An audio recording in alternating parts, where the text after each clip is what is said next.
Good morning, everyone. We're always thrilled to have you coming to our series. And as Jeff mentioned, to help us close out a very busy month of numerous activities to celebrate National Disability Employment Awareness Month, thanks to all of our partners along the way who have helped us through October. It's been a busy month and lots to celebrate.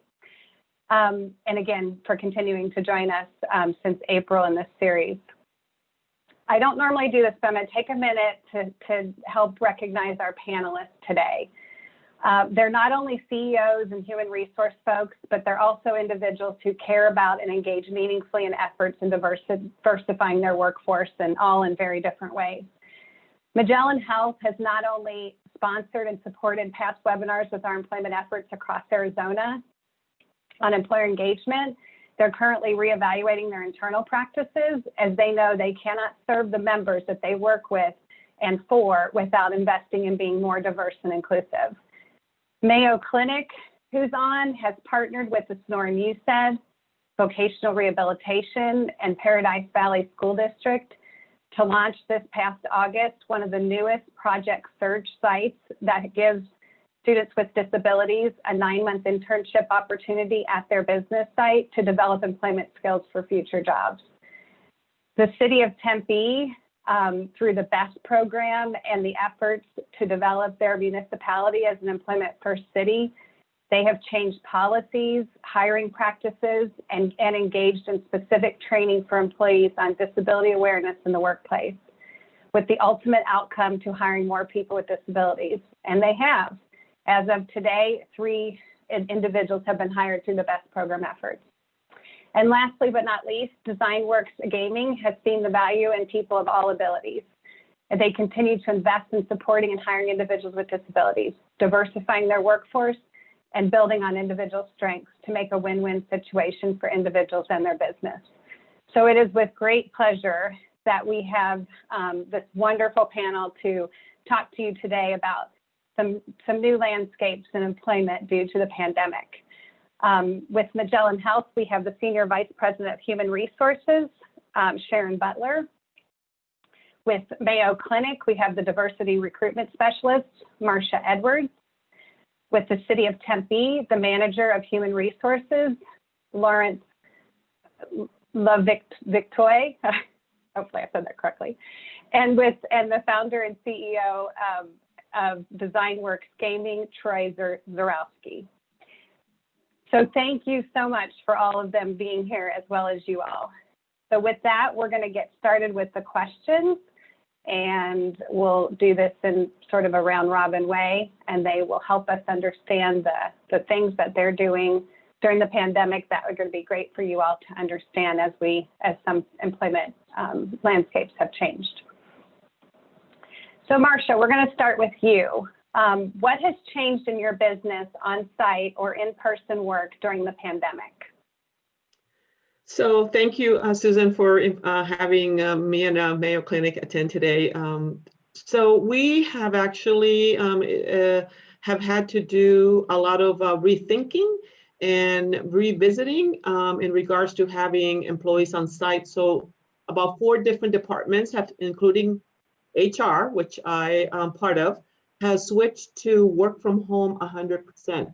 This is something that we had not even thought of or even imagined in the years that I have been here at Mayo, which I've been here 20 years as of June. So transitioning a lot of the departments to telework 100% is one of those things that we have looked at and actually acted upon during COVID. Great, thank you, Marcia. Lawrence, would you like to add to that? What's changed in your business for on-site or in-person work during the pandemic? Yes, thank you. Well, one of the things is because the city provides, essential services to the community. Fortunately, quite a few years ago, after 9/11, the city started working on a continuity of operations plan. So we take into account like various scenarios and how to make sure that those critical services are continue to be available.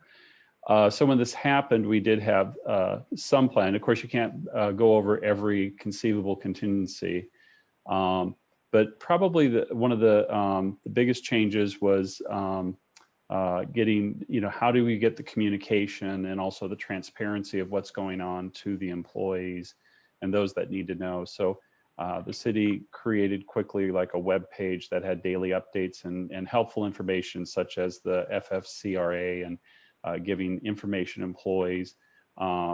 City leadership, sent out daily emails with updates. There were meetings of key personnel on a day-to-day basis to sort of face whatever challenges were coming.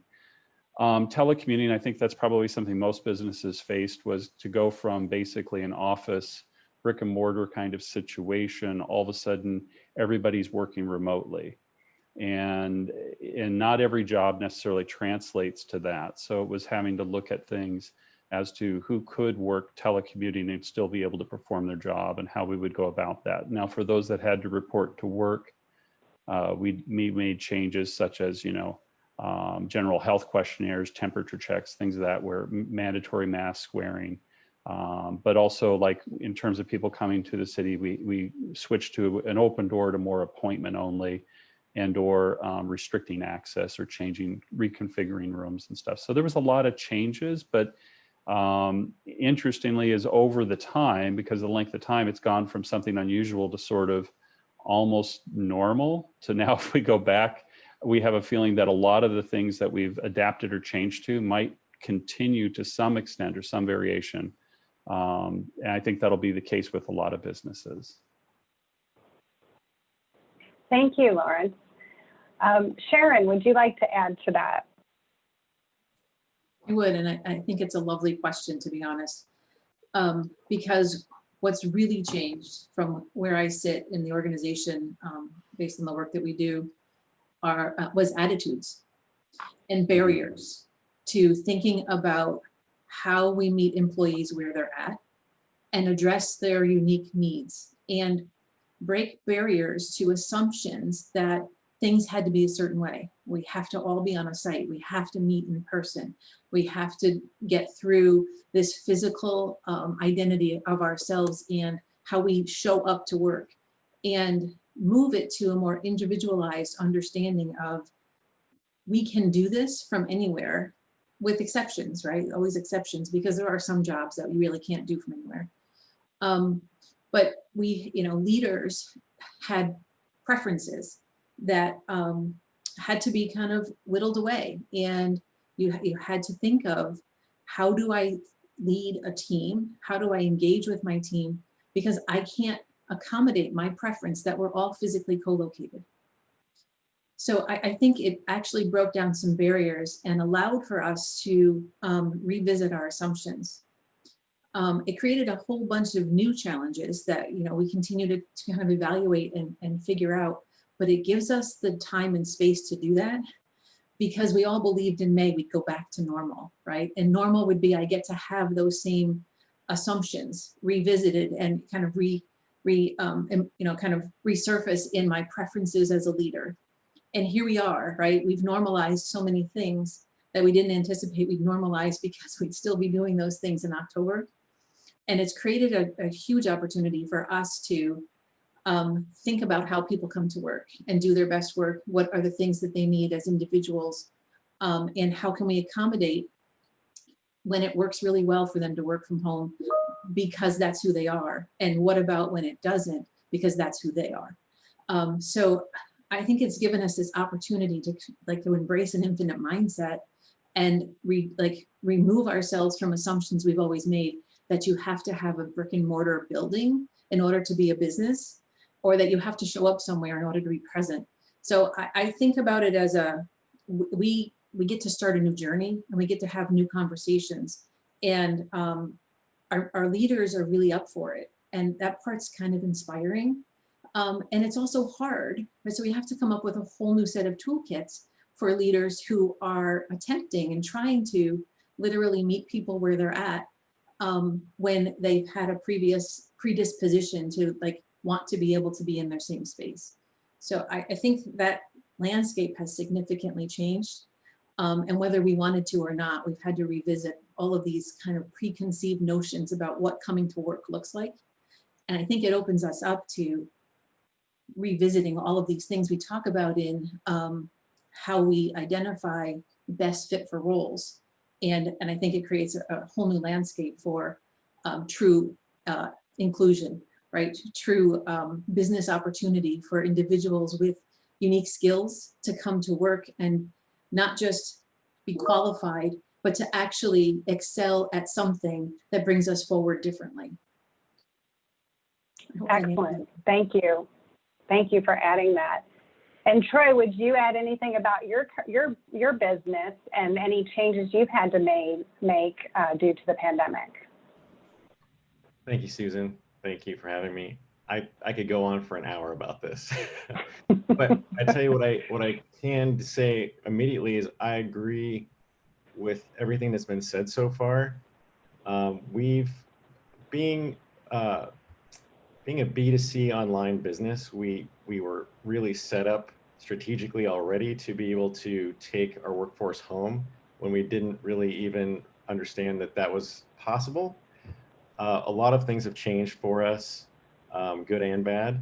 But what I wanted to say is I don't think that any of this would have been possible if we hadn't had the pandemic. I don't think it would have been possible or as successful for companies to deliberate if going home and working from home is a viable option without this happening, because it's made all of us put ourselves in the same situation at once, instead of us having a choice whether we are or aren't, or are we going to do a hybrid, or what works, or does this employee really excel? This employee doesn't really excel. We're in an environment where this has lasted long enough to where all employees are going to have to excel. There's just not going to be, any two ways about it. And I don't think that would have happened without this. But on the other side, I think there's some real negatives. And I think, speaking for my own company and my own team, we have many different departments that have gotten by just fine. As a business, we have excelled. We have even grown during the pandemic. We've increased our headcount by 15% during the pandemic. Well, that's great, except we don't have that camaraderie anymore. We don't have that, congregation at the water cooler every morning. We don't really understand who we are individually. The new employees don't really understand what the company culture is. They see the company from, their laptop at their home. And so our focus now is to try to recreate that in the aggregate somehow. And we've never really shut our doors. We've always encouraged the employees that want to be on site still can be on site, following, the same health protocols that everyone else is going through. But now we are actually bringing employees back in a phased approach. And even though there's been some hesitation, some nervousness around that, once employees have been on site for even a few hours, they've informed our HR department of how much better they feel, how isolated they were, how nervous they were to even, drive the car to the office. But now they're so thankful that they've seen other, fellow employees and what that means to them, that they were very, encouraged to get out of their comfort zone and be part of that environment. I don't think that it's on my mind right now that we have to go back to 5 days a week, 40 hours on site. That's not in my head at all. I think there's a lot of advantages to what we've seen, but I don't want to go all the way. I don't want to go all the way home. I want to find a happy medium for our company that works for everyone and everyone's mental health. Excellent. Thank you, Troy. So with the next question, we're going to start with Lawrence. It's kind of a multiple question, so we'll take it in pieces. What are your current or new hiring practices due to the pandemic? So what's been helpful in hiring employees during the pandemic, and what qualities are you now looking for in an employee that may have changed since we're in this alternative space of COVID? And I can always repeat that. But Lawrence, do you want to take that one? Sure. I'm going to have Sharon answer that for me because she did such a she did such a good job on question one. So what are we currently, or new hire practices due to the pandemic? Initially, that was challenging. We had to, traditionally, we did most of our interviews in person, using conference rooms, everyone meeting in one location. So what we ended up having to do is working in teleconferencing. Fortunately, we had already been like Skyping interviews, and now we do MS Teams and Zoom and such.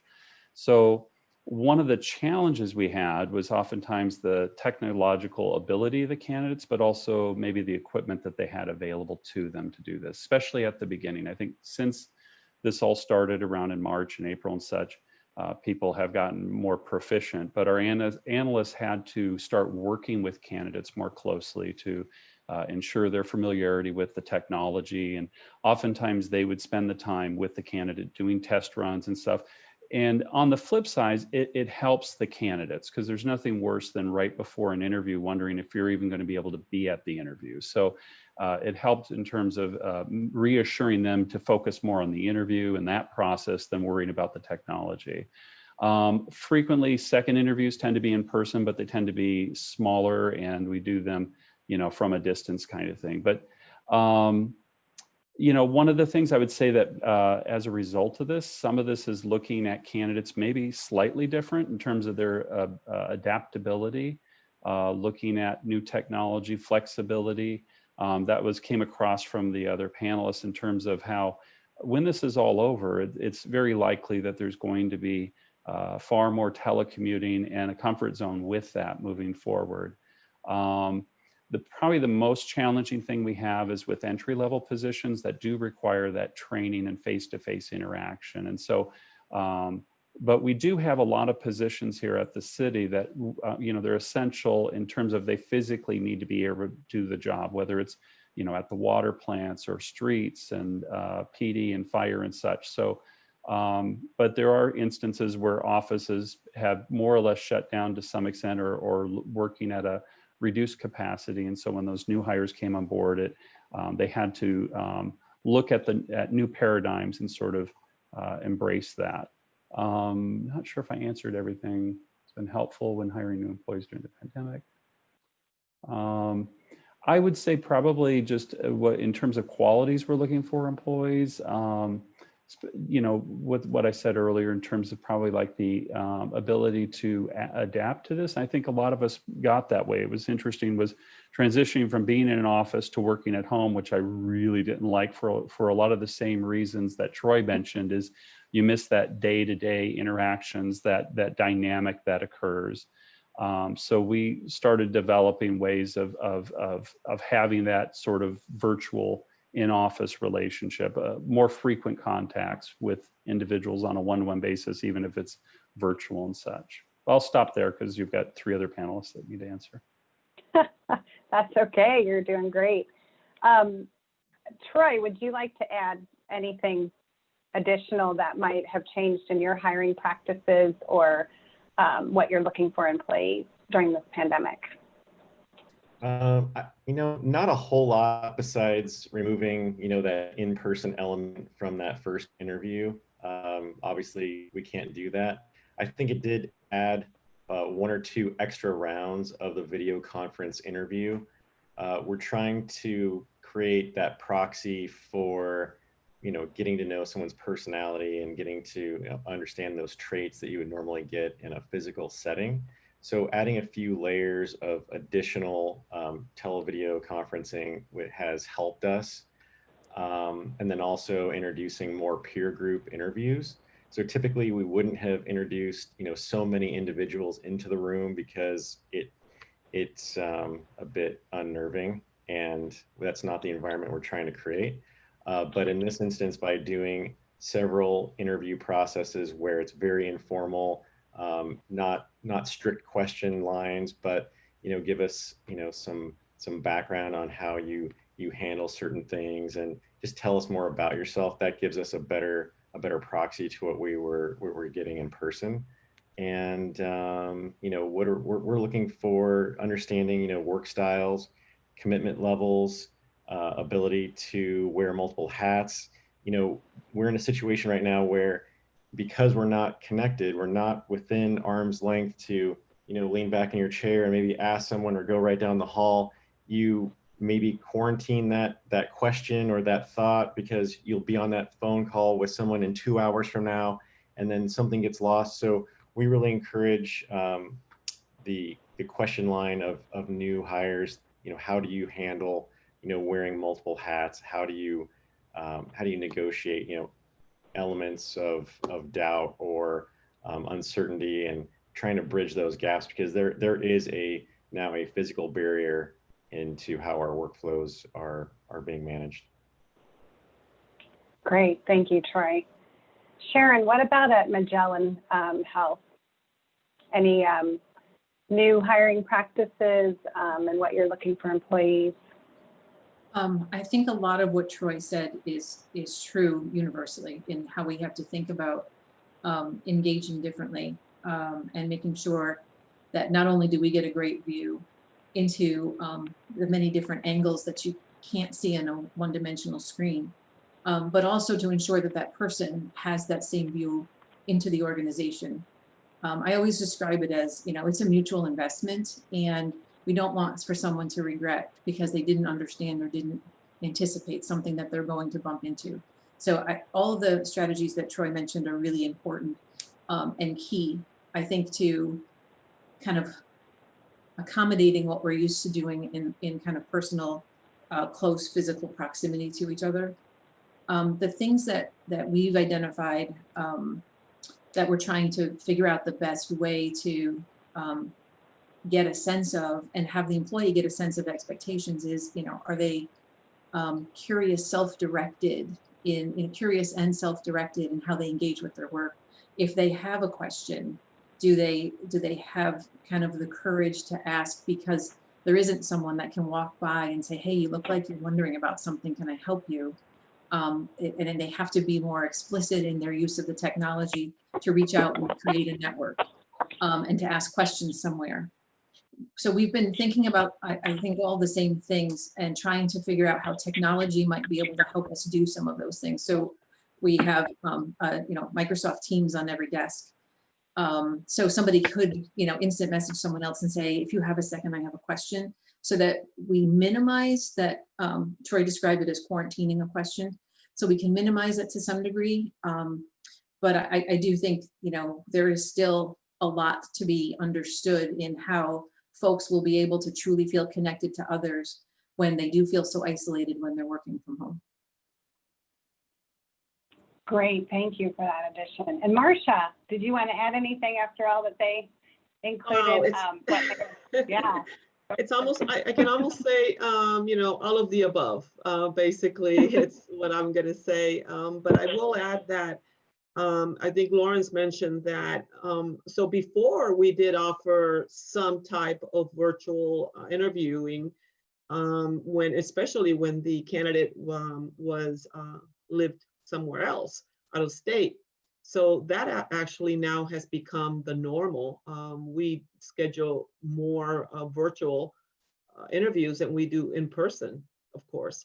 So that definitely has changed on how we look at and interview and consider new hires, especially because of the fact that most of the departments that are hiring still are virtual, working from home, and also because that is it keeps us from having to have individuals come on campus, go through the screening process, wearing your mask and finding a place that you can social distance. As Susan knows very well, we're challenged with space here at Mayo Clinic because we're growing so much. So, but it's limiting space. In regards to what qualities, definitely flexibility. And I have to tell you that one of the questions that we have added, so in the interviewing before, we would ask, tell me a time when you had to handle a difficult employee, or how did you handle that? Now it's tell me a time when you've had to deal with connectivity issues, because we have been in our own meetings where I myself have not been able to connect because of multiple things. So that has become, that has added to our questions, because sometimes people will get frustrated and they'll log off and you lose them and they don't know how to get back on. So now we want to know, are you able and capable of struggling through staying connected virtually when something comes up in the middle of an interview or in the middle of a meeting? So it's a lot of different ways now of dealing with what's the new normal, has, like everybody says. But we have found that some individuals have chosen to speed up their retirement years because this new normal is not what they were expecting, and we're okay with that. We respect that. Losing that connectivity with each other, even though we do have instant messaging and we have virtual connects, they do miss, and they do want to still have that face-to-face, person-to-person, the chat by the coffee machine or the water cooler, communication or conversations of what they saw over the weekend, or just going in the office and running something by them. So unfortunately, we've seen some of the retired, those folks that were ready to retire and they were going to wait a few more years, speed up that process. And others have decided to stay home, especially if they have children, young children, and they're able to afford to stay home, be a stay-home parent. They've chosen to do that as well. So we've seen a change, not just in the hiring process, but also the internal turnover of employees deciding to make changes now rather than later. Thank you, Marcia. So Troy, we're going to start with you on the next question, and anything additional on any new labor market or workforce needs that you all are experiencing at your company due to the pandemic? Anything additional? Because I know you guys are adding things to each question, so. Any additional requirements?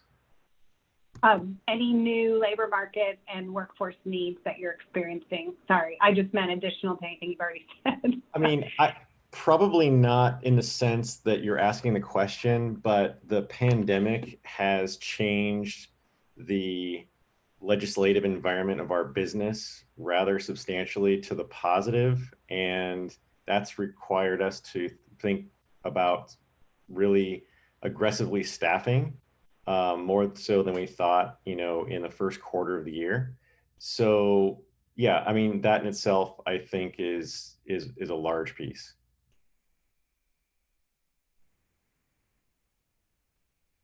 Great, thank you. Sorry, I had to go off mute.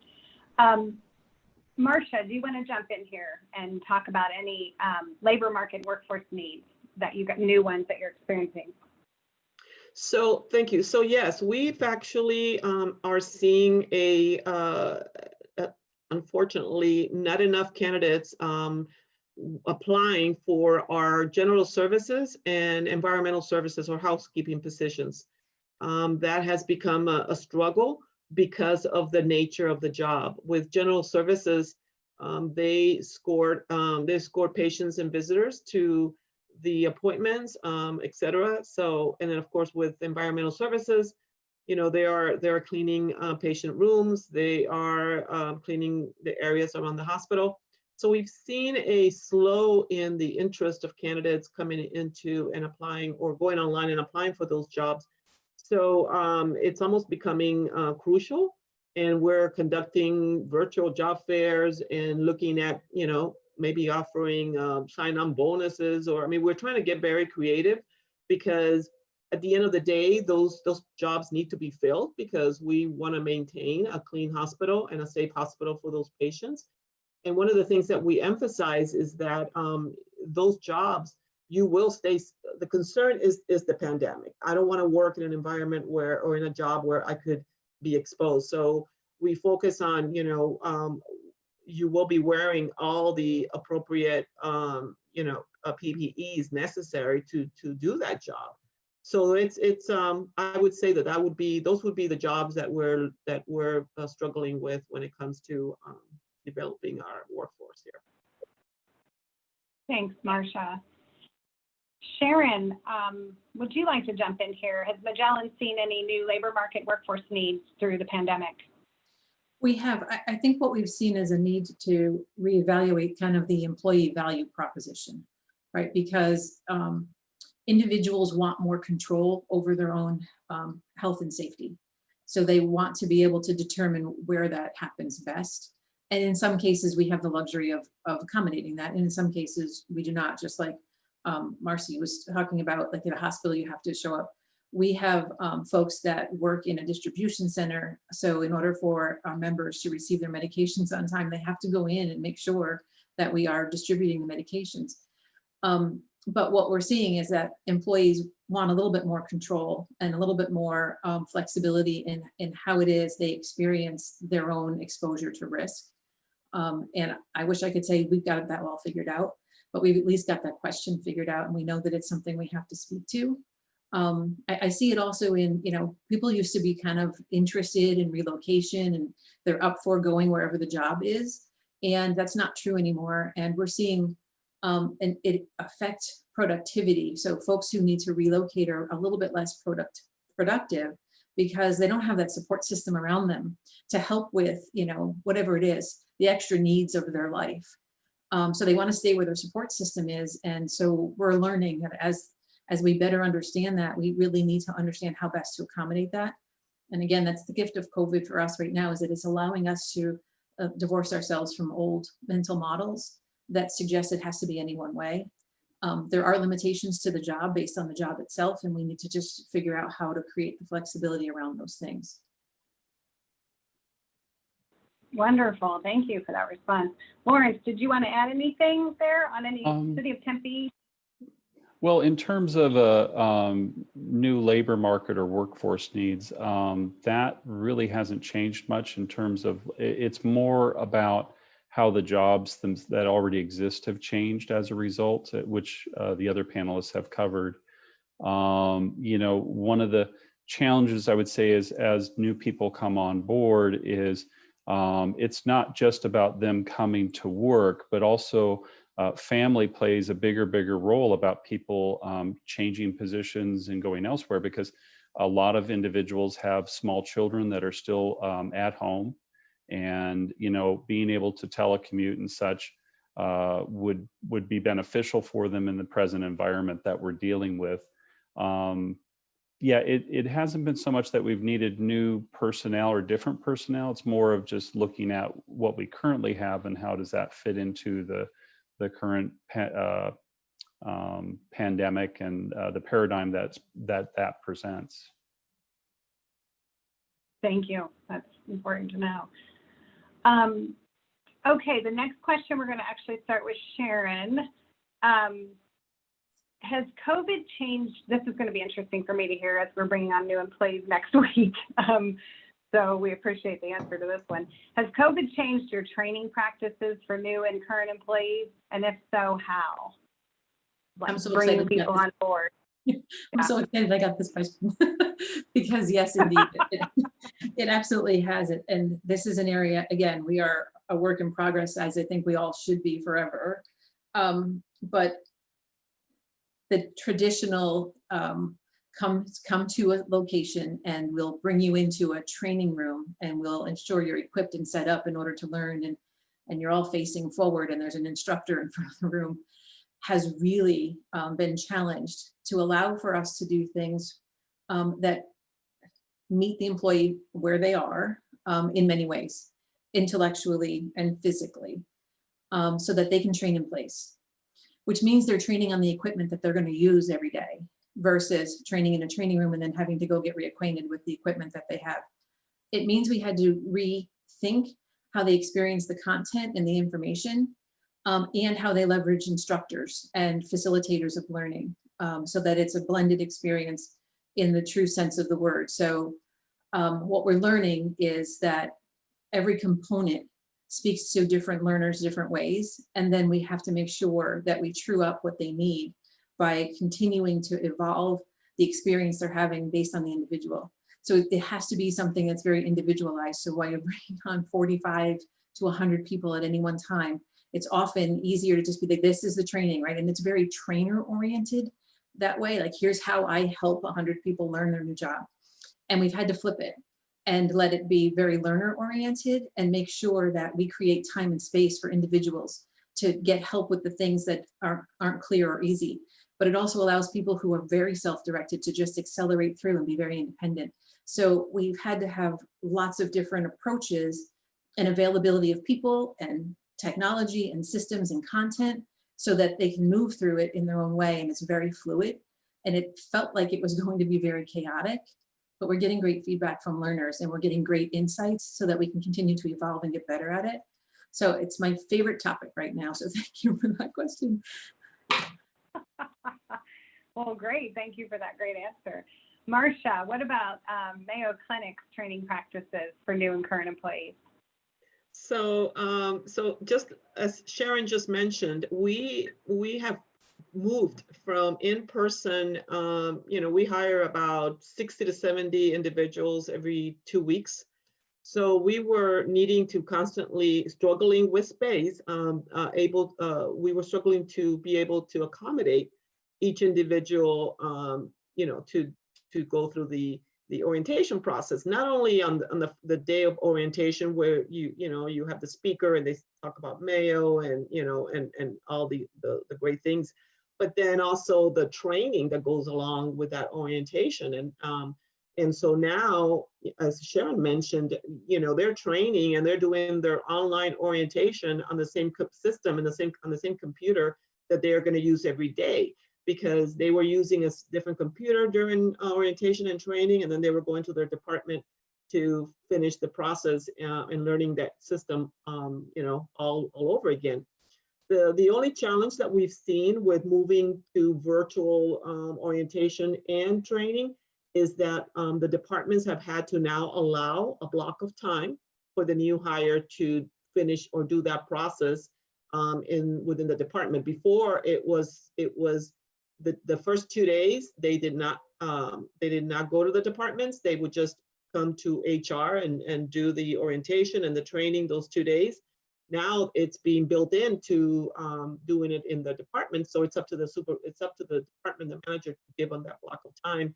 So it's a little bit of it feels a little bit that there's a bit of a challenge for the departments, because if the employee has questions about benefits, let's say, what do I select?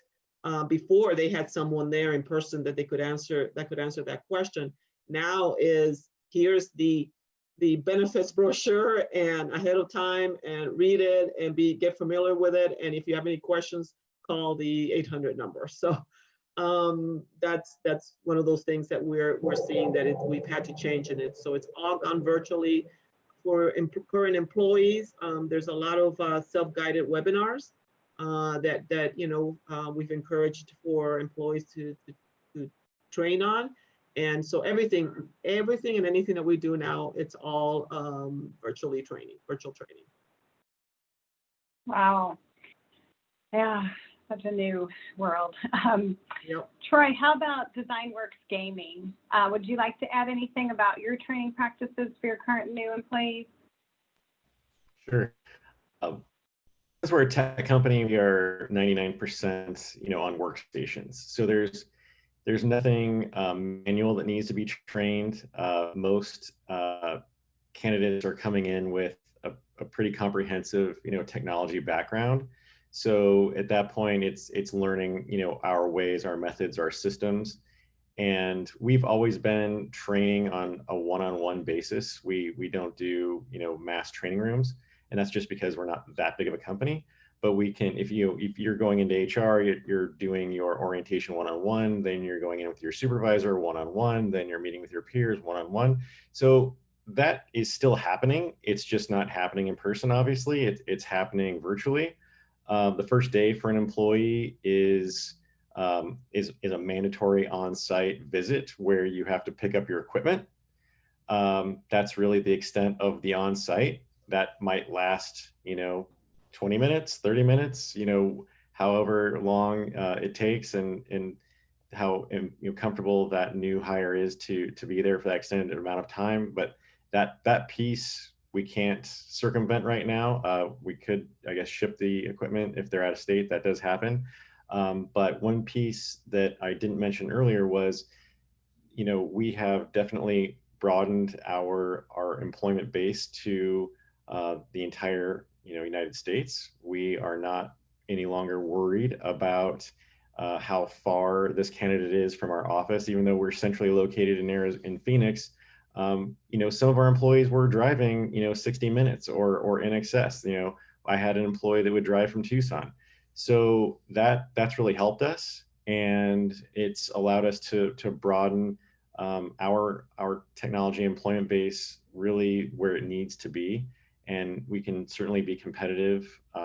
And being in Arizona, I understand that argument of in this amount, well, in this uncertain time, employees wanting to stay with their family and their comfort zone, in the city that they're living in. But still, there's plenty of people that want to relocate to Arizona, and that's a huge benefit. Just yesterday, we hired an employee that was willing to move immediately.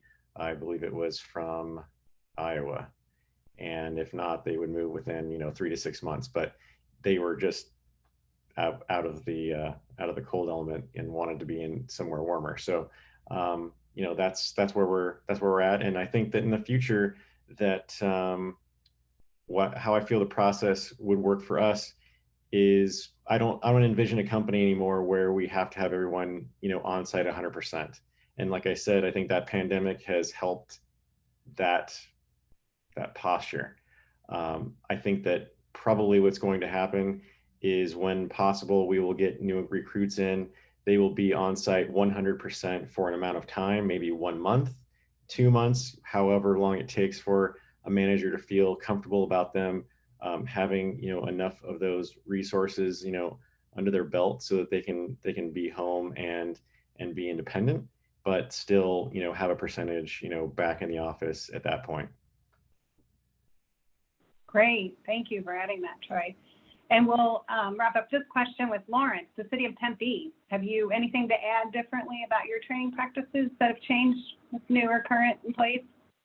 Yeah, I mean, initially, pretty much all the training stopped while we sort of pivoted from, as an organization, from like in-person to virtual trainings. And we do have, like, as has already been mentioned, we had like new employee orientation, supervisor academies, all these kinds of things. I think the one area that we had talked about a lot, but now is being put in place, is the video trainings, in terms of like pre-recorded trainings and such, where people can, I think it was Sharon had mentioned training in place where they can be at their desk and they can get those trainings. Basically, through the challenges that have come about as a result of this, we're now looking at in new directions to resolve some of the things in terms of training and make it easier, more accessible for all employees to get those trainings. One thing I've noticed is like conferences now, where they used to have the breakout sessions where you had to pick and choose, I'm going to go to this one rather than these other three. Well, now with the virtual setup, you can actually go view the other three that you missed while you would have been at a physical conference. So there's some things that it's really, it'll be interesting to see how things continue and how things evolve. Yeah, very true. That's a great example. In the interest of time, I'm going to combine the last two questions that we had for the individuals, but I think I saw a couple questions come in to address this. So,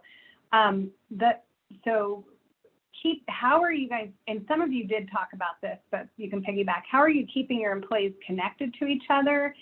And if you've done anything new to assist people who may require extra support or accommodations. And again, some of you have addressed this in different ways, but so again, keeping your employees connected and any extra support that folks might need. And let's have Sharon kick us off on this one. Okay, thanks. I think this is one where we'll all be evolutionary, right? In understanding what we need and what we continue to do is kind of a journey of creating connectedness. I laugh because I say Simon Sinek is my best friend and he doesn't know who I am, because he has such great ideas, and he puts them on LinkedIn, so you have kind of access to the information about ensuring that teams connect for no other purpose than to connect, and creating space and time for that. And, using it with like intended to be a thank you to each other, or to, kind of put out like a parking lot, like I have this problem to solve, who wants to help me, but you can't solve it on that Zoom meeting or that group, video chat. So I think we have to continue to identify the things that help leaders be really authentic in how they create the connectedness with employees and with employees for each other. The other thing that we've been kind of playing around with is just establishing office hours. So if you're used to all being in the same, physical proximity, get on a video conference, a Zoom, whatever, with no agenda, just to work together, as if you were sitting near each other, just be together and let natural conversation occur as if you were in the same office. And sometimes no conversation, like someone may not speak at all, or someone may have questions and they're like, oh, I'm working on this piece over here. While I have you on this, in the office with me, I have to ask you this question. So it does do exactly what Troy said, which is to kind of quarantine and have the events a little less naturally than if you were all kind of passing each other by. But it at least creates some intent to ensure that people have undedicated, like non-dedicated time. I think that's the right way to describe it, non-dedicated time, but connection time. That's awesome. Thank you, Sharon. Troy, did you want to add anything to that? Anything that keeping your folks connected? You talked a little bit about it, but and any extra support you might be providing due to the pandemic? Sure. I think, like all of us, we're asked to join conferences all the time. We're using Zoom and Skype and Blue Jeans and everything under the sun, and we can't figure out, oh, on this application, where's the button? I'm gonna plug a product. I'm in the space. I'm not getting any benefit from this, but we have a large relationship with Microsoft, and I can tell you that Microsoft Teams, in my opinion, and I've tried everything and I've worked with everything a long time, is the best product. And it is even the best product for poor connection quality. I like that product because it allows all of our systems are intertwined with it. So we can share links or share documents or edit things live, or bring in as many people as we want. We can bring external attendees. We can, one of my favorite things is separating my work life and my personal life. So, my text chat string on my phone is just my personal life. Everything Microsoft Teams, I have the exact duplicate, right, of these chat sessions or video conferences or documents. That's all separate, element. So that is how we stay, I guess, connected best, but there's still no substitute for that in-person experience, and we do have still to this day, right, in-person meetings. But one thing I want to touch on that I didn't before is, during that interview process, how do you keep that identity? And with video conferencing, we make a point not to do a employee interview if we're not in the office. So we're broadcasting that stream from our conference room. They're getting to see what this environment looks like. And we've had potential employees request a walk around. So we've held laptops walking around our office and taking a look at the different floors, and this is where this happens, this is where this department sits, this is if you come back, this is where you would be, and give them an idea of what that environment looks like. But definitely Microsoft Teams is the way to go for us. Great. I'm glad to hear that's working for you guys. I hear different things about all kinds of platforms. So Lawrence and Marcia, just very quickly, just because of time, Marcia, did you want to add anything that you're doing to help keep your employees connected? So my department, my supervisor actually started what we call weekly connects. And so he schedules that out on our calendars. And this is aside from our monthly meeting, this is the connect where we don't talk about work, because he realized that, a lot of what's happening with employees not being able to have that face-to-face, some of it we need the interaction still. So we do weekly connects, touch base, and we talk about the weather. We talk about, recipes. We laugh. Some of us have cried. Some of us. So that has been very helpful because it still gives you that feeling that you are connected to your team. So that's how we have what we've implemented. That's great. Lauren, anything the city of Tempe is doing to additionally connect with folks? Okay, many of the things that others have said, a couple things that I've been doing personally that I think have been helpful is when parceling out projects, because there's always things to do here, rather than giving it to one person, I assign it to two, which makes individuals having to communicate and work with each other versus more isolation, so to speak. One of the biggest challenges, and that pretty much goes throughout, what my calendar used to be sort of busy with meetings, now it's like morning till dusk. It's just one big meeting because everybody wants to meet. So it's really become more of a challenge. So some of it is actually carving out time with these individuals on a recurring basis. So I have like weekly one-on-ones, we have weekly team meetings.